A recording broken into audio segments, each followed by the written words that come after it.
लक्ष्यभेद Gurukul counselling and training centre मध्ये सर्वांचं मी स्वागत करतो। आजच्या व्हिडिओज मध्ये अनेक लोकांचे कमेंट्स आले की सर एन्झायटी हिप्नोथेरपी मुळे कमी करता येते का? सो याचं उत्तर मी तुम्हाला पुढे देणार आहे। जर तुम्हाला खरंच एन्झायटी असेल आणि तुम्हाला असं वाटतं की माझे रिलेटिव्ह किंवा मी याच्यातून पूर्णपणे बाहेर पडावं असं वाटतं, तर हा व्हिडिओ तुम्हाला शेवटपर्यंत बघायचा आहे। आणि तुम्हाला गुड न्यूज तुम्हाला मी देणार आहे, त्यामध्ये तुम्हाला एक गिफ्ट तुम्हाला मिळणार आहे, एक जबरदस्त। त्यामुळे हा व्हिडिओ शेवटपर्यंत बघा। जर माझ्या चॅनलवरती तुम्ही नवीन असाल तर प्लीज माझ्या चॅनलला सबस्क्राइब करा आणि बेल आयकॉनची घंटी मात्र दाबायला विसरू नका, कारण हेच व्हिडिओ तुम्हाला मोटिवेट करतील, एनर्जी देतील आणि इन्स्पायर करतील। चला तर की एन्झायटी आपण हिप्नोटिझमच्या माध्यमातून, हिप्नोथेरपीच्या माध्यमातून आपण कमी करू शकतो का? 100% याचं उत्तर आहे 100% येस येस येस। आता मग एन्झायटी आपण कसं कमी करणार यामध्ये आपण बघूया। पहिल्यांदा आपण हिप्नोसिस। अनेक लोकांना असं वाटतं की सर फक्त रिलॅक्सेशन झालं आणि सूचना घेतल्या म्हणजे असा अर्थ असं नाही की तुम्ही हिप्नोसिस झालं, नाही। यामध्ये अनेक लोक मिस्टेक करतात, पूर्णपणे काय करतात, डीप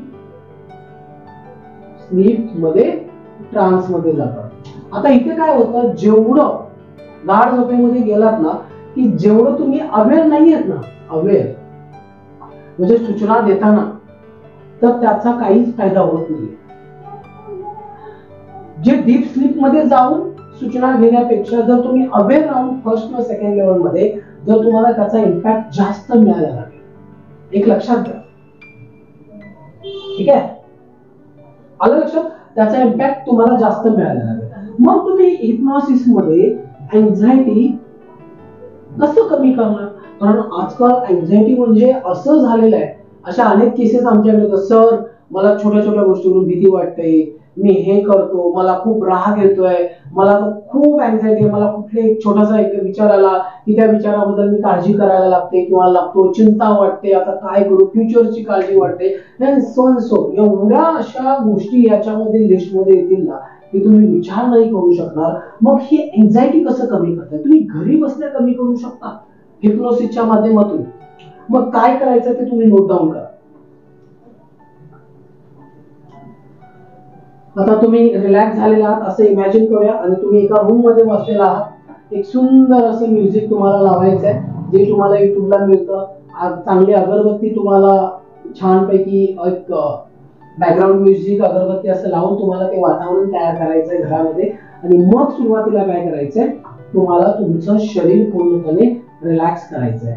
आता रिलॅक्स करत असताना तुम्हाला एक काय करावं लागेल, एक बिंदू त्राटक घरामध्ये जिथे तुम्ही बसणार आहात, एक या लेवल मध्ये, म्हणजे समजा तुम्ही इथे बसलेला तर या लेवलला असलं पाहिजे, समोर नाही पाहिजे, आलं लक्षात? इथे डोळ्यांचा भाग असा ताणला पाहिजे, लक्षात घ्या। मी सरळ बघितलं तर ते हिप्नोसिस करतो त्राटक तुमच्यावरती इम्पॅक्ट नाही करणार, तर डोळे जड नाही होणार।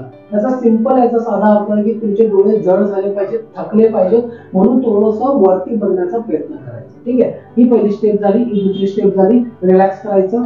तिसऱ्यांदा काय करायचं, पूर्णपणे स्वतःला सूचना द्यायची की माझं मन एकाग्र झालेलं आहे, माझं मन अगदी एकाग्र झालेलं आहे, माझं मन अगदी एकाग्र झालेलं आहे, मी ज्या काही सूचना घेणार आहे त्या सूचना पूर्णपणे माझं मन पूर्णपणे एकाग्रतेने घेणार आहे। आणि मग पुढे ज्या सजेशन आहेत, काय सजेशन, की आजपासून माझी चिंता काळजी कमी कमी होत आहे, आजपासून माझी किंवा दिवसेंदिवस माझी चिंता काळजी खूप कमी कमी होत आहे, असं इमॅजिन करा। दिवसेंदिवस माझी चिंता, माझी एन्झायटी कमी कमी होत आहे। थोडंसं व्हॉइस रेकॉर्डिंग मध्ये करून घ्या आणि मग तुम्ही ते ऐका, ठीक आहे। असं झाल्यानंतर स्वतःला तिथे मेंटल पिक्चर मध्ये किंवा व्हिज्युअलायझेशन करणं गरजेचं आहे, इमेज, ज्याला आपण पिक्चर म्हणतो, ठीक आहे। पिक्चर बघणं गरजेचं आहे। आपल्या ब्रेनला, आपल्या सबकॉन्शियस माइंडला काय समजतं, इमॅजिनेशन समजतात, पिक्चर समजतात, कलर समजतात,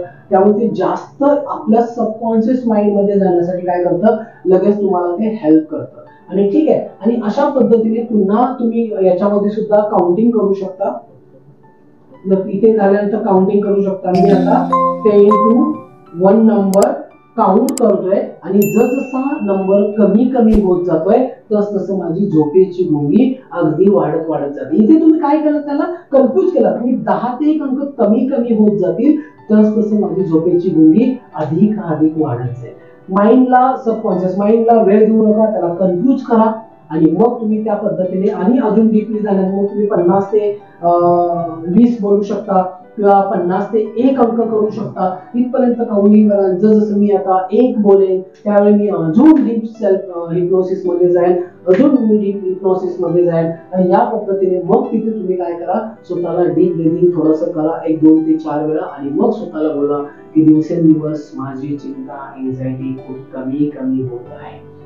येणाऱ्या चिंतेला, येणाऱ्या काळजीला मी पूर्णपणे फेस करत आहे, पूर्णपणे फेस करत आहे, पूर्णपणे फेस करत आहे. इमॅजिन करा तुम्ही त्याला स्ट्रॉंग बनत आहात, तुम्ही ऍक्टिव्ह बनत आहात. तुमची बॉडी लँग्वेज, तुमचं दिसणं, तुमचं पूर्णपणे कपडे, या सगळ्या गोष्टी चेंज झालेल्या आहेत आणि बिफोर 10 इयर्स तुम्ही कसे होतात हे स्वतःला बघण्याचा प्रयत्न करा. आणि अशा पद्धतीने आपण काय करू शकतो, आपली जी एन्झायटी आहे ती एन्झायटी 101% नाही 1001% आपण काय करू शकतो, पूर्णपणे त्याच्यातून मुक्त होऊ शकतो.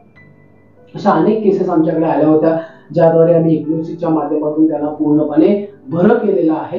वेगवेगळ्या टेक्निक्स असतात, फक्त रिलॅक्सेशन नाहीये, अजून वेगवेगळ्या टेक्निक्स आहेत हिप्नोसिस मध्ये ज्या तुम्ही शिकून काय करू शकता, तुमचं स्वतःचं आयुष्य आणि दुसऱ्यांचं आयुष्य छान करू शकता. जर तुम्हाला आमचा सेल्फ हिप्नोसिस कोर्स शिकायचा असेल किंवा mastery in 2 days life changing workshop आहे, मास हिप्नोटिझम ज्यामध्ये तुम्हाला इन्स्टंट हिप्नोसिस आहे, टेलिपॅथी आहे, माइंड रीडिंग आहे, स्टेज हिप्नोसिस आहे, सेल्फ हिप्नोसिस आहे, या सगळ्या गोष्टी तिथे शिकता येईल.